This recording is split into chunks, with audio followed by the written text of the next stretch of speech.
Vamos falar de Vasco, os reforços vindo, chegando para fazer exames médicos e assinar contrato. O José Luiz Rodrigues, o Lapomita, que aliás se encontra já no Rio de Janeiro, fazendo exames médicos e assinando contrato. E o Luca Orellano já chegando ao Rio de Janeiro, deve chegar lá nas primeiras horas dessa terça-feira, mas já postou fotos, né,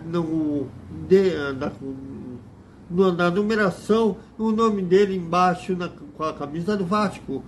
Vamos falar também sobre o Marco Fagundes, o goleiro Ivan, que se tornou prioridade, e o descasso com o futebol feminino.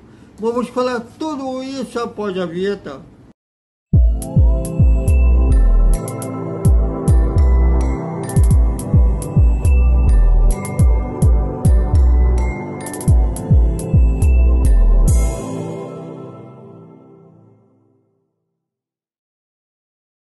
Salve, salve galera do Vascão! Mais um vídeo para o Vasco Velocidade com apoio do nosso Vasco, o Vasco Connection. Antes de mais nada, peço que vocês curtem, compartilhem, comentem. Aqui a galera tem moral, aqui todos têm visto bom. Os gringos, né, vindo para o Vasco, o José Luiz Rodrigues, como ele é chamado lá no Uruguai, carinhosamente Lapomita, defendeu o país dele na última Copa do Mundo no Catar, de reforço do Vasco para a lateral direita.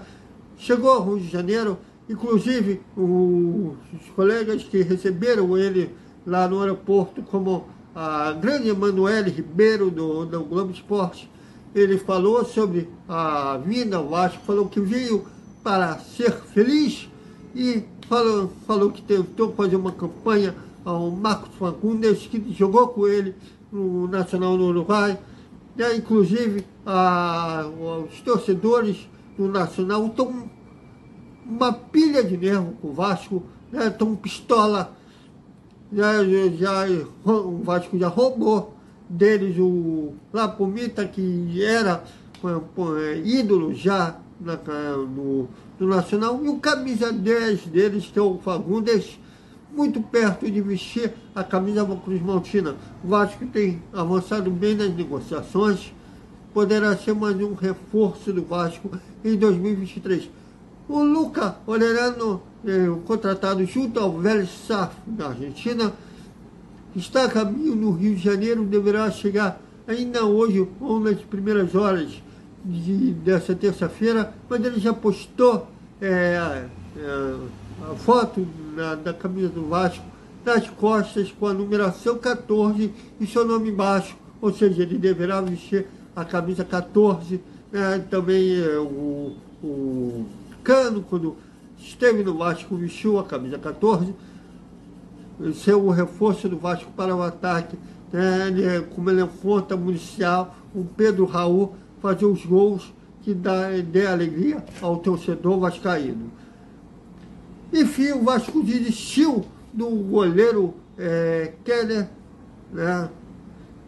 desculpa, que pertence ao Internacional. Estava com uma certa obsessão desse goleiro. Enfim, sacaram que o Internacional não quer fazer negociação com clube nenhum no Brasil. Estão com a pretensão, quando for negociar o jovem goleiro para fora. E o Vasco deverá começar as negociações pelo goleiro Ivan, que se tornou prioridade. Inclusive, antes da virada do ano, o empresário do jogador disse que o Vasco não tinha feito proposta oficial, apenas uma consulta se era viável fazer a negociação. Agora o Vasco deverá começar a negociar, e pelo que se sentia do empresário, ele estava bem aberto para conversar com o Vasco, e tudo indica que o goleiro Ivan será o dono da camisa 1 Cruz Maltina em 2023. O goleiro Thiago Rodrigues ainda não resolveu seu destino, pode ser que ele volte atrás, faça valer aquela cláusula de renovação automática, Se isso acontecer, o Vasco poderá ter 2 goleiros experientes em 2023. Não seria até uma boa ter 2 goleiros experientes, né? Mas vamos ver como que fica o Ivan, apesar dele ter 24, 25 anos, já tem rodagem internacional, inclusive estava no Zet da Rússia. E já teve passagem pela seleção de base, inclusive foi um dos primeiros colocados do Tite em 2019, mas se lesionou, depois perdeu espaço na seleção. Uma boa contratação. Aos poucos o time, o Vasco vai ganhando forma, né, ganhando elenco, mas o Vasco não vai parar por aí. Como eu disse, o Marcos Fagundes está avançando nas negociações, mas o Vasco ainda procura um zagueiro e um ponta, pelo menos para reforçar o Vasco nesse primeiro semestre. O zagueiro, tudo indica que a ideia do técnico Maurício Barbieri é chegar mais um zagueiro, fazer um esquema de 3 zagueiros. Inclusive, foi aonde o Léo destacou no São Paulo com o Crespo. Um ponta direita, já que o Orellano já atua mais pela esquerda, né, para ter mais válvula de escape, e o Pedro Raul, nesse caso aí, não precisava voltar tanto quando o Vasco estivesse sem a bola. Mas aos poucos o elenco ganha forma. Depois de falar em elenco, muitos falam que a gente só elogia a 77 ou a diretoria, que a gente somos passadores de pano e tudo mais, mas a nossa função é elogiar quando merece e criticar quando desmerece também. É o caso do futebol feminino também. As meninas tudo indicam que estão entregues à sua própria sorte. A última vez que se falou publicamente sobre o futebol feminino foi no dia 5 de agosto, já agora terminou 2022, do ano passado, quando torcedores foram na ouvidoria do clube e pediram informações sobre o futebol feminino.